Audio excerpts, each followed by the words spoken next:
कश्मीर में पाकिस्तान मुर्दाबाद की। क्यों कश्मीर से शहबाज मुनीर को आईना दिखाया जा रहा है, लेकिन क्यों सवाल है।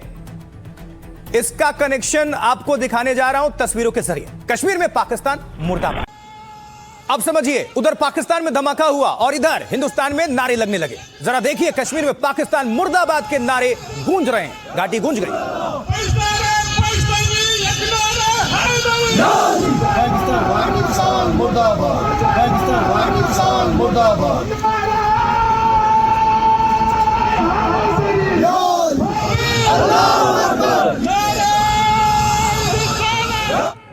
ये बहुत बड़ी बात है। अक्सर आप बहुत पहले, कुछ साल पहले, थोड़ा सा फ्लैशबैक में ले जा रहे हैं आपको कुछ सेकंड्स के लिए। याद करिए जरा कि उस कश्मीर में हिंदुस्तान के खिलाफ नारे लगते थे, लेकिन एकदम बिल्कुल टोटल सीन चेंज हो चुका है। पाकिस्तान मुर्दाबाद के नारे, ये बड़ी बात है। अब ये तस्वीर देखिए जरा, पाक विरोधी प्रदर्शन हो रहे हैं, क्योंकि जो शहबाज शरीफ कल तक कश्मीर को अपना बताने के डिंगे हाँक रहे थे, उन्हें कश्मीर ने जवाब दे दिया। तस्वीरें बांदीपुरा की हैं, जम्मू कश्मीर जाको पर हैं और विरोध कर रहे हैं पाकिस्तानियों के। देखिए,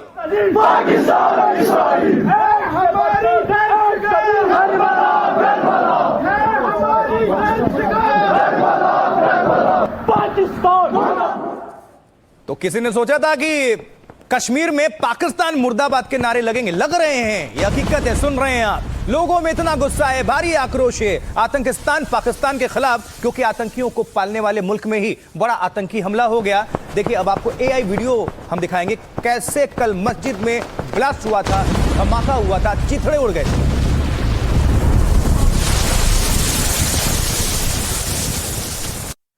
और ये जोरदार धमाका हुआ, बहुत सारे लोग मारे गए, बहुत सारे जख्मी हुए। उसके बाद से जो मुसलमान समुदाय के लोग हैं, कैसे प्रधानमंत्री नरेंद्र मोदी से अपील कर रहे हैं कि पाकिस्तान के मुसलमानों को बचाइए।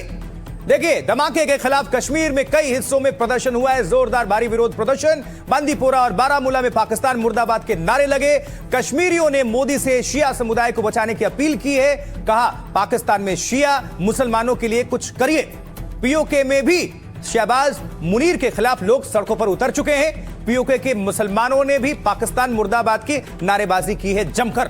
पाकिस्तान के विरोध की वजह है शिया समुदाय को टारगेट करना पाकिस्तान में, क्योंकि इस्लामाबाद में शिया समुदाय की मस्जिद में ब्लास्ट किया गया, बहुत सारे लोग मारे गए, जिसमें दावे के मुताबिक 69 लोगों की मौत हुई और 170 के आसपास घायल हुए। स्थानीय लोग और चश्मदीदों के मुताबिक करीब 150 मौतों का दावा किया जा रहा है, 150 लोग मारे गए। साथ ही इस्लामाबाद प्रशासन पर संख्या कम बताने का आरोप भी लगाया जा रहा है कि छुपाया जा रहा है आंकड़े को। इस बीच मस्जिद में आत्मघाती हमले की जिम्मेदारी आईएसआईएस ने ली है, इस्लामिक स्टेट ने। आईएसआईएस से जुड़ी न्यूज एजेंसी अमाक ने रिपोर्ट में यह दावा किया है। कहा है कि पाकिस्तान में मौजूद आईएसआईएस के गुट ने हमला कराया है। एक पोस्ट में नकाबपोश हमलावर भी तस्वीर भी जारी की गई है। इस्लामिक स्टेट खूंखार आतंकी संगठन है जो पाकिस्तान में भी सक्रिय है। इस्लामाबाद में जो इस्लामिक स्टेट है, इस्लामिक स्टेट के लड़ाके ने मस्जिद में घुसकर खुद को उड़ा लिया था, सुसाइड बॉम्बर जिसे कहते हैं, आत्मघाती हमला। एक पाकिस्तानी पहचान पत्र मिला है जो हमलावर का ही बताया जा रहा है। दावा है कि हमलावर का नाम यासिर खान है, जो पेशावर का रहने वाला है, यानी पाकिस्तानी है।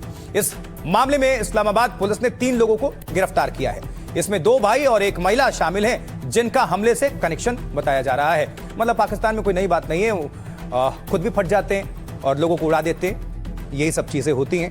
और देखिए, पाकिस्तान पर ही दहशतगर्द पालने का दावा उनके ही लोग कर रहे हैं, हमने सुनवाया भी। लेकिन पाकिस्तानी रक्षा मंत्री भारत पर आरोप लगा रहे हैं, लेकिन भारत ने 2 टूक जवाब दिया है। क्या जवाब दिया है? पाकिस्तान के आरोप पर भारत ने कैसा जवाब दिया है आपको बता देते हैं, क्योंकि पाकिस्तान ने क्या आरोप लगाए और भारत ने कैसे करारा जवाब दिया। भारत पर ठीकरा फोड़ने की पाकिस्तान की पुरानी फितरत है, आदत है कह लीजिए। पाकिस्तान अपनी नाकामियों के लिए भारत को हमेशा जिम्मेदार बताता है, और ये इस्लामाबाद आत्मघाती हमले के बाद भी पाकिस्तान ने किया। पाकिस्तान ने इस हमले के पीछे भारत और अफगानिस्तान का हाथ बताया। पाकिस्तानी रक्षा मंत्री ख्वाजा आसिफ का हमले पर बयान सामने आया। ख्वाजा आसिफ ने कहा कि हमलावर अफगानिस्तान से आया था। कहा कि अफगान की तालिबान सरकार आतंकवादियों को पनाह दे रही है। ख्वाजा ने बिना सबूतों के दावा कर दिया कि उन्हें भारत का समर्थन है। कहा, अब बात नहीं करेंगे, पाकिस्तान पूरी ताकत से जवाब देगा। पाकिस्तान की खुद को बचाने वाली थ्योरी को भारत ने खारिज कर दिया और भारत सरकार ने हमले की कड़ी निंदा करते हुए इस पर कड़ी प्रतिक्रिया दी है। विदेश मंत्रालय ने कहा है, 2 टूक, भारत का हाथ होने का दावा निराधार है। यह दुर्भाग्यपूर्ण है कि पाकिस्तान इन मुद्दों का हल ढूंढने के बजाय दूसरों को अपनी परेशानियों के लिए दोषी ठहरा रहा है, जबकि ऐसा करके पाकिस्तान खुद को ही धोखा दे रहा है। पाकिस्तान के अंदर से भी ऐसी आवाजें उठ रही हैं जो हमले के लिए शहबाज मुनीर को जिम्मेदार बता रही हैं। पाकिस्तान के पूर्व सांसद हाफिज हमदुल्ला ने भी पोल खोली है, कहा कि हमलावर अफगानी था तो वो ईरान चीन क्यों नहीं गया। लोग भी कह रहे हैं कि सरकार सेना लोगों को सुरक्षा नहीं दे पा रही है, ध्यान भटकाया जा रहा है। सुना आपने? देखिए, पाकिस्तान और आतंकवाद साथ साथ चलते हैं, लेकिन दूसरों को टारगेट करने के चक्कर में पाकिस्तानी आतंकी अब अपने ही मुल्क के मुसलमानों को मारने लगे हैं। आंकड़ों के जरिए बताता हूं कि पाकिस्तान में शिया मुसलमान टारगेट पर क्यों हैं। दरअसल पाकिस्तान में शिया मुस्लिमों पर हमले का खूनी इतिहास रहा है, पुराना है। 20 साल में सांप्रदायिक हिंसा में करीब 4000 शिया मारे गए हैं। यह दावा Center for Study of Organized Hate की रिपोर्ट में हुआ है, जिसके मुताबिक 20 साल में ही पाकिस्तान में 4000 शिया मार दिए गए हैं। शिया मुस्लिमों पर जानलेवा हमले उसी पाकिस्तान में हो रहे हैं, जिसके संस्थापक मोहम्मद अली जिन्ना खुद शिया मुसलमान थे। पाकिस्तान की कुल 24 करोड़ की आबादी में करीब 4 करोड़ शिया हैं, लेकिन पाकिस्तान में शियाओं के खिलाफ हिंसा 1980 के दशक से शुरू हुई, जब पाकिस्तान में जनरल जियाउल हक की तानाशाही चल रही थी। जियाउल हक ने पाकिस्तान में इस्लामीकरण की नीतियां लागू की थी, और इस्लामीकरण की ये नीतियां सुन्नी इस्लाम की व्याख्या पर आधारित थी। यानी तभी से पाकिस्तान में शिया मुस्लिमों से भेदभाव शुरू हो गया। साउथ एशिया टेररिज्म पोर्टल पर जारी आंकड़ों के मुताबिक पाकिस्तान में 25 साल में शिया मुस्लिमों पर 378 से ज्यादा अटैक हुए, हमले हुए। इन घटनाओं में 1813 लोगों की जान गई, मतलब मार दिए गए, हत्या, और 2422 लोग जख्मी हुए। शियाओं पर हमले के सबसे ज्यादा 83 मामले 2012 में रिकॉर्ड किए गए। 2012 में इन हमलों में 263 की मौत हुई और 175 लोग घायल हुए। 2013 में शियाओं के खिलाफ हिंसा में 445 मौत और 657 लोग जख्मी हुए। उधर पाकिस्तानी बम बरसा रहे हैं तो हिंदुस्तानी तिरंगा लहरा रहे हैं। चलिए, पाकिस्तान की बात हो गई, अब जरा आगे बढ़ते हैं और हिंदुस्तान की खबर आप सभी तक पहुंचाते हैं, क्योंकि युवा सितारों का कमाल और अब मालामाल। देखिए जरा, अब आपको बता देते हैं कि भारत के अंडर 19 टीम के कमाल की पूरी बात जो हो रही है, पूरी दुनिया में भारत फिर से चैंपियन बन गया है और चर्चा है। वैभव सूर्यवंशी और उनकी टीम की कप के साथ तस्वीरें हर भारतीय का सिर गर्व से ऊंचा कर रही हैं, तो पाकिस्तान इन तस्वीरों को देखकर जला भुना जा रहा है। तो भोजपुरियन के कमाल बा धमाल बा भैया, सुन ले लो डांस। चलिए आगे बढ़ते हैं। देखिए, भारत के युवा क्रिकेटर्स पर पैसों की बारिश हो रही है। जिस अंडर 19 टीम ने 6ठी बार विश्व कप जीता है, उस चैंपियन टीम पर बीसीसीआई ने इनामों की बरसात कर दी है। युवा टीम को 7.5 करोड़ रुपए का नगद इनाम दिया जाएगा। खिलाड़ी, सपोर्ट स्टाफ और चयन समिति ये पैसे आपस में बांटेंगे, मतलब उनको जाएगा ये।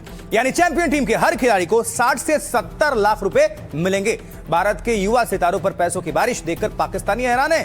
पाकिस्तानी कह रहे हैं, हमारे यहां खिलाड़ियों को सैलरी नहीं मिल रही और भारत के छोटे क्रिकेटर्स पर पैसे बरस रहे हैं। पूरे पाकिस्तान में सबसे ज्यादा चर्चा वैभव सूर्यवंशी की है।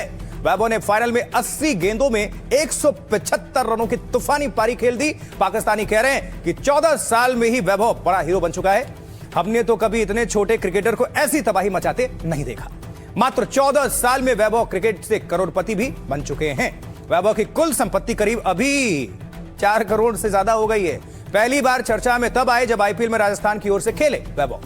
2025 में मात्र 35 गेंदों में वैभव ने शतक बना दिया था और सीएम नीतीश कुमार ने 10 लाख रुपए का तब इनाम दिया था वैभव को। आईपीएल में शानदार प्रदर्शन के चलते उन्हें 2 लग्जरी कार भी मिली हैं। करीब 1 करोड़ की मर्सिडीज और 20 लाख रुपए की टाटा कर्व कार उनको इनाम में मिली थी। लेकिन इन दोनों आलीशान कार को वैभव चला नहीं सकते, क्योंकि वो 14 साल के हैं, नाबालिग, और ड्राइविंग लाइसेंस नहीं बना है। 18 साल में ही बनता है।